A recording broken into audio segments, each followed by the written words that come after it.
अखिलेश जी, चूंकि अब संकेत जी ने लोकसभा के बारे में पूछ लिया है, तो हम वापस से उत्तर प्रदेश की असेंबली पर आते हैं।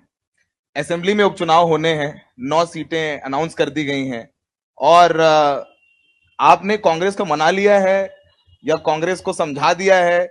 उन्होंने, काफी लोग तैयारी कर रहे थे, कुछ लोगों ने वकीलों को कह के कागज भी तैयार करा दिए थे। तो पहले तो बताइए कि कैसे मनाया आपने? वो लोग सारी सीटों पर तैयारी कर रहे थे, और जैसे हरियाणा का रिजल्ट आया अगले दिन आपने कुछ सीटें अनाउंस कर दी, तो कैसे मनाया, कांग्रेस को समझाया?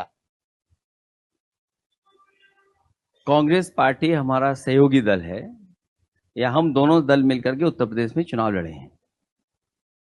कांग्रेस पार्टी नेशनल पार्टी है और उन्हें आने वाले समय में जो चुनौतियां उसका पूरी जानकारी है। मैं उनका धन्यवाद देता हूं कि उत्तर प्रदेश में कम से कम उन्होंने ये फैसला लिया कि विपक्ष की जो सबसे बड़ी भूमिका हम लोग निभा रहे हैं उस दल को मौका दिया है। और न मनाने की बात है और न कोई ऐसी बात है जिससे कि हम एक दूसरे में कोई खाई पैदा होती हो। ये राजनीतिक सूझबूझ के साथ जो कांग्रेस ने फैसला लिया है उसके लिए मैं धन्यवाद देना चाहता हूं कि उन्होंने कम से कम ये फैसला लिया कि विपक्ष को, खासकर समाजवादी पार्टी को मौका दिया कि वो लड़े चुनाव। आपने हरियाणा में देखा, जो चुनाव जीत रही थी कांग्रेस पार्टी, वो चुनाव कांग्रेस के हाथ से निकल गया, फिसल गया चुनाव। और अगर हम परसेंटेज के हिसाब से देखें तो कोई बहुत खास परसेंटेज का फासला नहीं रहा। सीट वाइज चीजें अलग हैं, लेकिन अगर हम देखें 1% से कम में चीजें बदल गई।